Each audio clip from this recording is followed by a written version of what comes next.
Welcome back to Calculus 2. In this lecture, we're going to continue our journey through learning about infinite series, where we'll introduce a kind of a new type, something called a power series.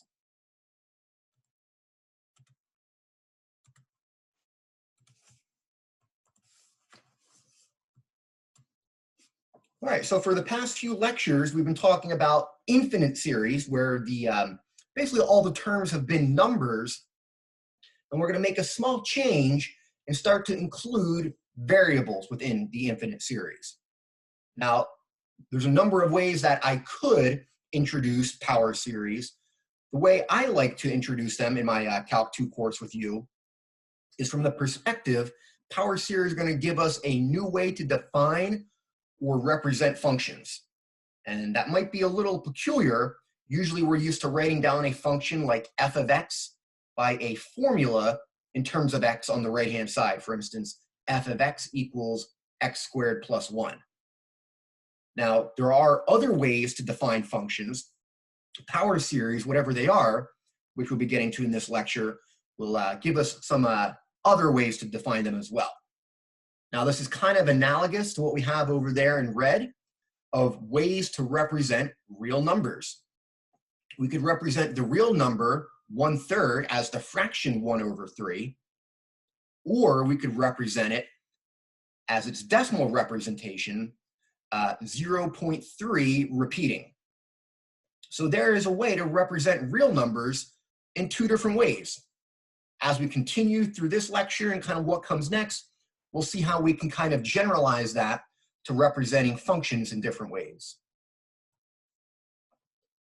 Okay, so let's pick up where we were with what we were defining and working with as infinite series.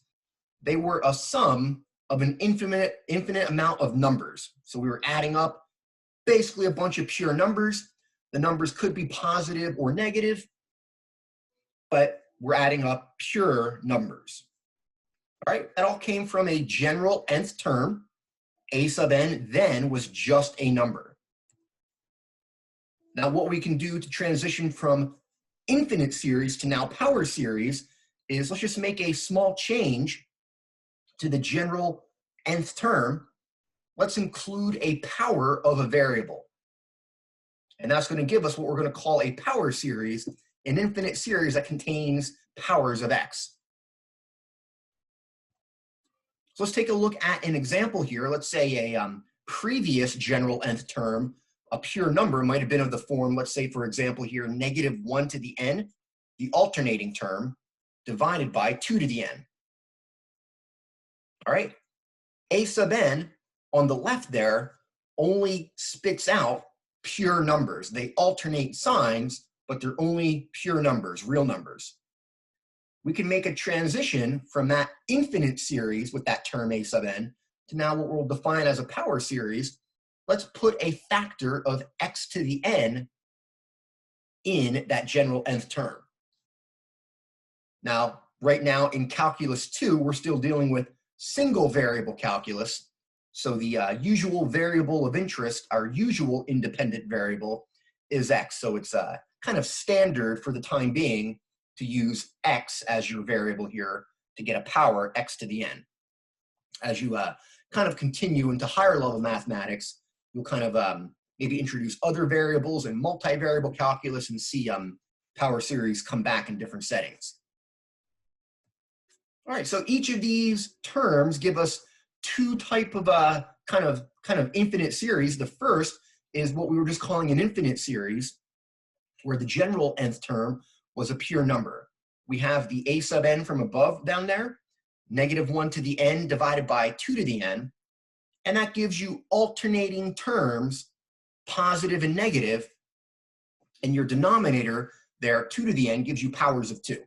So you get for the infinite series the terms 1 minus a half plus a quarter minus an 8 plus 1/16, so on and so on.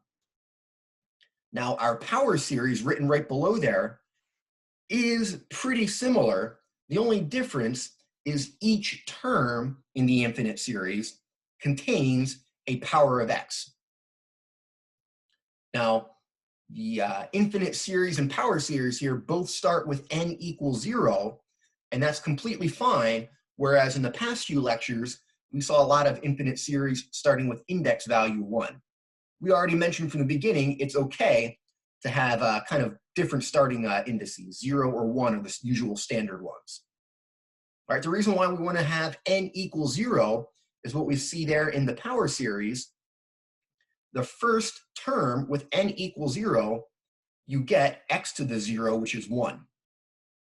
So we have for our first term in the power series 1, but for the next one, it's not just minus a half, but minus 1/2 times x to the first power, x to the 1. And then it's the same terms as above, just with a matching power of x attached. All right, now let's get to kind of the, I'll say 2 types of power series that we're going to encounter for the remainder of these topics on power series and where it's going. The first version contains just a power of x, x to the n. The second version right below kind of contains something a little bit different. It's not a pure power of x, but a power of x minus a. So we see that there in the summation. The general term contains x minus a raised to the nth power. Now the first version is called the power series centered at 0. The second version down there is a power series centered at some non-zero value a, and a could be positive or negative. Now what role does this center value, 0 or a, play? Well, this kind of goes back to when you first talked about in Calculus 1, tangent lines. They were based at a certain point. So you found a tangent line at, let's say, x equals 1 to the graph. Well, power series are going to give us a way to generalize tangent lines with a related concept called a linearization. And we'll continue that in the kind of the following lecture to this. So that's where the center might play a role. You might have done a tangent line at some value, 0 or a, or found a linearization at 0 for a function or some non-zero value a. We'll make that connection complete in some of the following lectures. So right now, just think there's 2 versions, a version centered at 0 and a version centered at some non-zero value a. The other quantities that appear in the general terms there within the summations, C sub n, we're going to refer to those as the coefficients. And those are like A sub n before when dealing with infinite series. C sub n here is a pure number. Now, why might we call these coefficients? This is again jumping ahead to how we're going to think of power series. Usually we think in a polynomial, a number multiplying a power of x, we call that a coefficient. For a quadratic polynomial, we had ax squared plus bx plus c.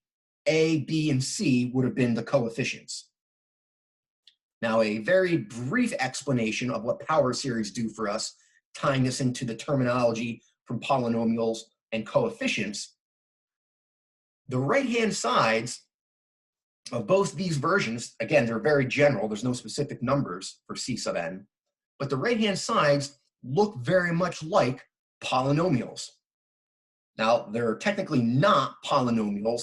Polynomials had a highest power of x, the degree. What power series are an infinite polynomial. And we're going to generalize that and again, make that more thorough as we go. But a brief explanation, power series are a way to represent functions by infinite polynomials, where they contain an infinite amount of powers of x, whereas regular polynomials contain a finite amount of powers of x. Again, this is all getting way ahead, but it's, I think, sometimes good to keep in mind where we're going when dealing with kind of abstract mathematics. All right, so for the time being, just think C sub n, the coefficients are pure numbers, and then they multiply a certain power of x, either x to the n or x minus a to the n. Now, if we think back to what we were doing with infinite series before, the main question that we kind of asked when given an infinite series are, does this infinite series converge or diverge? Now, we're still going to be thinking about convergence or divergence for now these new things called power series. But with that kind of small introduction or change of including powers of x, x to the n, well, x can take on a real value number. And we might be thinking, since x can change, what values of x make these power series converge or diverge? Again, this is, getting ahead. We're going to think of power series as being a way to kind of give an alternate way to define functions. So think of x as the variable as you might have in a function. You would plug in values for x. We're going to try to think the same thing here. If we plug in a certain value of x, does that lead to a convergent or divergent power series or infinite series? We're going to come back to this question in a little bit in this lecture, but let's get to some specific examples of what these different types of power series look like. All right, let's start with a first simple one. Let's say the coefficient c sub n is 1 divided by n factorial. Now, if needed, go back and review factorials where we introduced them in a previous lecture. And the first thing to recall is we defined 0 factorial to be 1. And there's some reasons for that beyond the scope of our course. Just accept 0 factorial is defined to be 1. All right, so if we start by plugging in values for n, our infinite series here, this power series starts with n equals 0. So if we plug in, we get 1 over 0 factorial times x to the 0. X to the 0, anything to the 0 power is 1. So our first term here is just 1. We can now move on to n equals 1, and we get just x, or x to the 1. And we increase the value of n, giving us higher powers of x in these terms. We get a 1/2 x squared. Next term would be 1/6 x cubed. Notice the 6 is coming from 3 factorial. And then in the next term, 24, that's coming from 4 factorial. All right, let's take a look at a second version. Version 1, or the power series in example 1 here, was centered at 0, since that's just a power of x, x to the n. This second version here is centered at 2, since we have in our summation the term x minus 2 to the nth power. All right, the part multiplying that power of x, or here x minus 2 to the n, that number is our c sub n, the coefficient, 1 over n plus 1. And again, if we write out terms, starting with n equals 0, we get now this power series. They're not just powers of x, but powers of x minus 2. All right, let's take a look at a third example. This one looks very simple, but it actually is one of the most important power series that is used within mathematics and the calculus sequence. And the power series looks deceptively simple. It's the term x to the n. In front of x to the n, the nth coefficient, c sub n, equals 1 for all values of n. So the coefficient function here is constant. It always gives the value 1 for any value of n. All right, so this, again, seems really simple. All of the coefficients, c sub n, equal 1, and we get a very simple looking power series, 1 plus x squared plus x cubed plus x to the 4th, so on and so on. Now the key here, to tie this into something that we defined earlier, is we have each term being multiplied by an additional factor of x.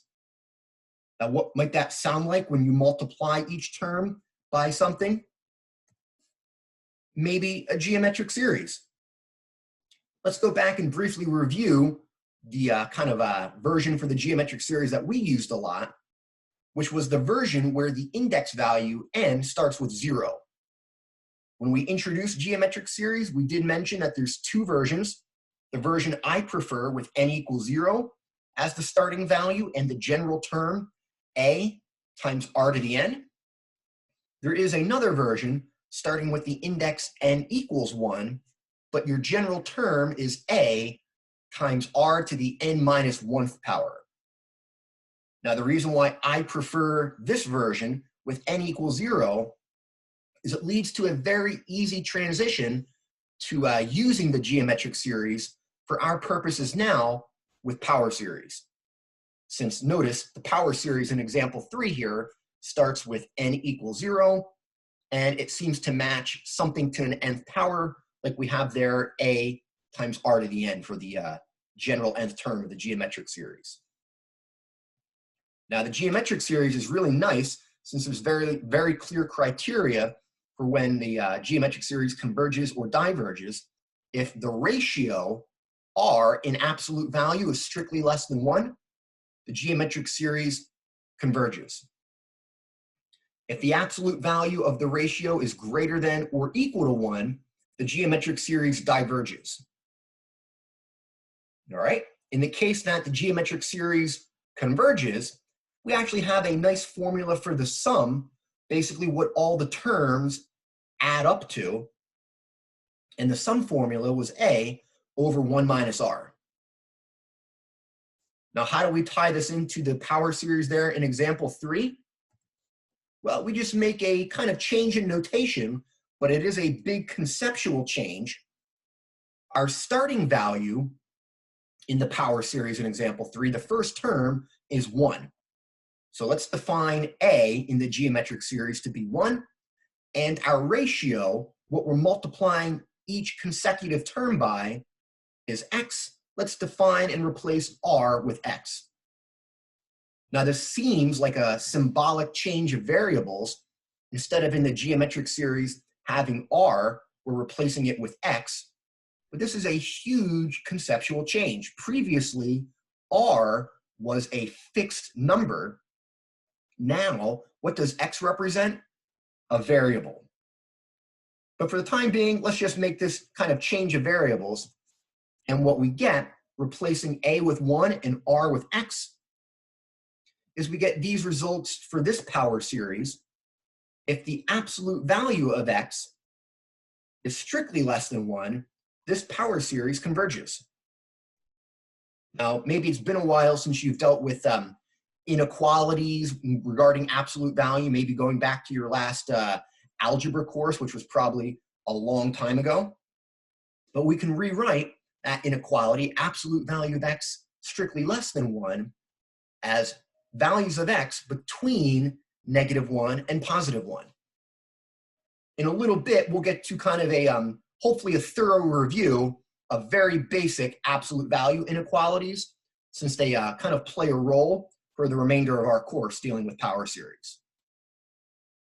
Now, if your value of x is between -1 and 1, or the absolute value of x is strictly less than 1, then we get a sum, all those terms, 1 plus x squared plus x cubed plus x to the 4th, they sum, replace in your sum formula right above, a with 1 and r with x, we get the sum here as 1 over 1 minus x.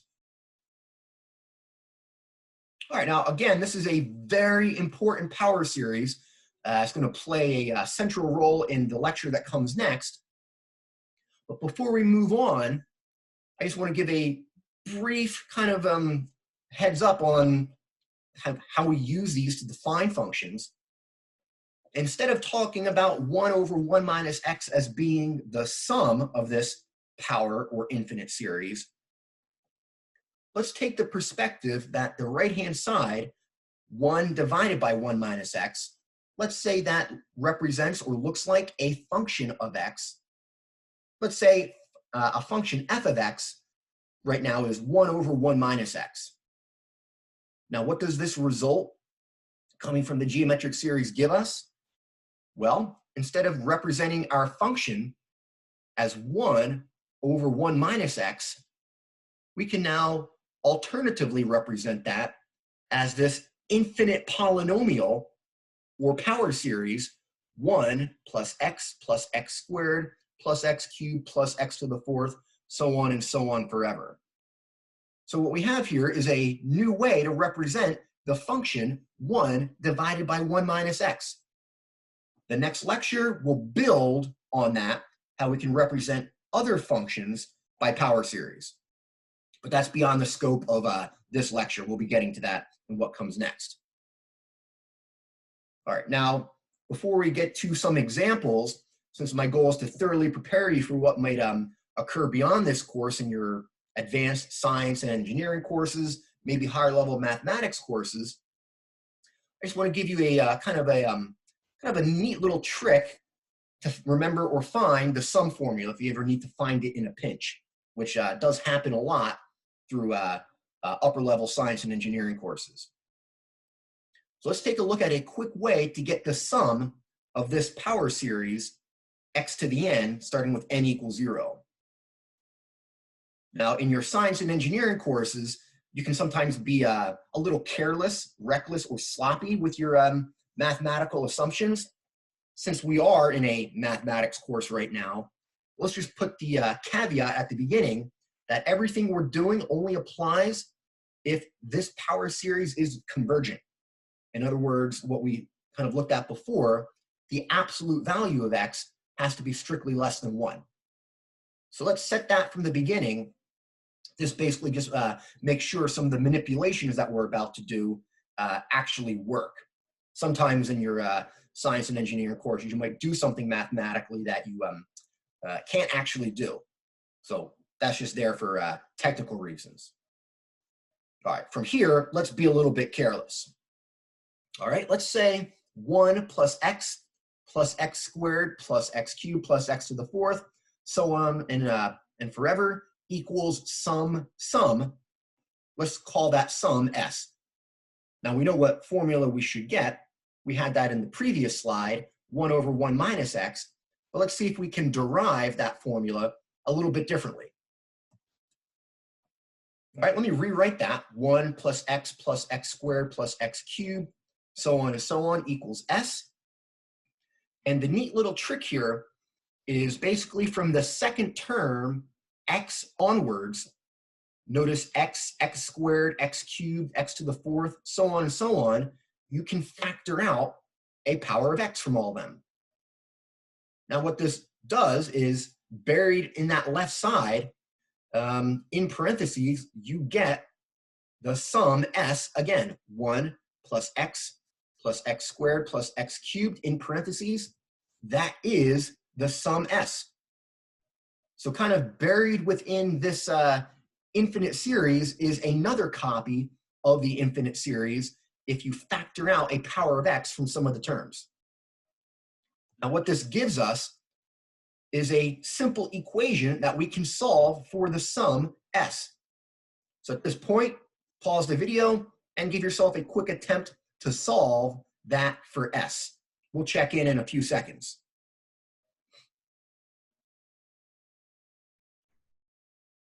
All right, hopefully you got the previous stated sum formula, 1 over 1 minus x. Just basically subtract your s's to one side, factor out s, and then divide by 1 minus x. And you get your sum formula here. Again, all these manipulations only apply if this power series is convergent, if the absolute value of x is strictly less than 1. All right, hopefully you enjoyed that. That might be something that comes up later in your higher level science and engineering courses. But let's get back to our lecture. We're going to get to next kind of a brief review of kind of absolute value inequalities, which is going to lead us to the topic called the interval of convergence of a power series. So let's take a look at this seemingly simple absolute value inequality. X minus a in absolute value is strictly less than r. X is representing some real number. A and r are fixed real numbers. So we can interpret this, again, if you feel on top of what absolute value means, you might have first saw absolute value defined as distance on the real line. And what we can say here, this is representing all real numbers that are within a distance of r units from A. Now let's kind of unpack that absolute value inequality. We can rewrite this as the compound inequality, x minus A being strictly between negative r and positive r. I can add A to each part of that compound inequality, and what I get is this new compound inequality, all real numbers x that are between A minus r and A plus r. If we graph that on a number line, you might get some sense for why we called A the center point. If you take a look at that, we have all real numbers that are within r units from this center point A. A minus r is the leftmost value, and A plus r is the rightmost value. All right, and this inequality is represented this way. We think of A as being the center. We can go r units to the right to get A plus r, or from the center A, we can go r units to the left to get A minus r. The inequality then represents all real numbers that are strictly between A minus r and A plus r, as written with the parentheses there. We're not necessarily including those endpoints yet in the absolute value inequality or the compound inequality. Now for these inequalities, what we're getting to with what's called the interval of convergence, we call A the center point, and r is referred to as the radius or radius of convergence. This will all make sense in the kind of following theorem that summarizes the different possibilities. All right, so for the time being, just be comfortable within our course and the examples we'll be getting to, being able to rewrite that absolute value inequality as that compound inequality without absolute value. Let's say we take a look at a quick example. Let's say the absolute value inequality, absolute value of x minus 1 being strictly less than 2. So what this says is we're looking for the interval that contains all numbers x that are within 2 units of the center value 1. And from the center 1, we can go 2 units to the right to get 3, or from 1, we can go 2 units to the left to get negative 1. So that compound, that absolute value inequality can be represented as this compound inequality, all values of x that are between negative 1 and 3. And some of the examples we'll be getting to will kind of make more sense if we're able to transition back and forth. All right, with this out of the way, kind of briefly reviewing absolute value and compound inequalities, we're going to play a role in the answers to this question. For what values of x does the power series converge? Now, there is a nice theorem that summarizes all this that's going to kind of guide us through this. We're not going to prove this. We'll take a look at some brief justifications momentarily. But for a power series with the term c sub n times x minus a to the n, there's only ever 3 possibilities for convergence. So what values of x lead to a convergent infinite series. The 3 possibilities are: 1, the power series could converge only at the center point, x equals a. So in other words, the power series only converges for a single value of x. The second part is basically there is a number r, the radius like we were mentioning, such that the power series converges for all values of x that are r units or within r units from the center point A. So if the value of x is within r units of the center point, the power series will converge. And if it's a value of x that is not within r units, so absolute value of x minus a is then greater than r, the power series would diverge. We're going to call this compound inequality, or written here as absolute value, that's going to basically be referred to as the interval of convergence. So in part 1, the power series converges at a single value of x. Part 2, here the power series converges within an interval of x values. And within an interval, there's an infinite amount of numbers. All right, the third possibility is the power series converges for all real numbers. So it's converging for any value of x that we could plug in. So we would say here the interval of convergence is negative infinity to infinity. All right, now let's go back to that first part. This is just a simple one. So how do we see that a power series might converge at the center point? Well, let's just plug in, for x here, let's plug in the center value a. Now, if we do that, plug in x equals a everywhere, all infinite amount of terms on the right-hand side, notice what happens. Everything, including the c sub 1 term and beyond, all the terms with x minus a and powers of them, when you plug in x as a, you get a minus a, which is 0, and almost all of the terms evaluate to 0 when you plug in x equals a. Now there's a single term left, c sub 0, which contains no powers of x. So since c sub 0 is some number, plugging in x equals a, we get a finite sum. In this case, at the center point, every power series converges at its center. So that's kind of how part 1 works. What we'll be exploring is how we get the other possibilities. Okay, now just some following remarks, how we're going to find what's called the interval of convergence. We're typically going to apply the ratio test. The only change is our terms, a sub n now, contain the powers of x or x minus a. The other thing we'll be looking at, the second remark here,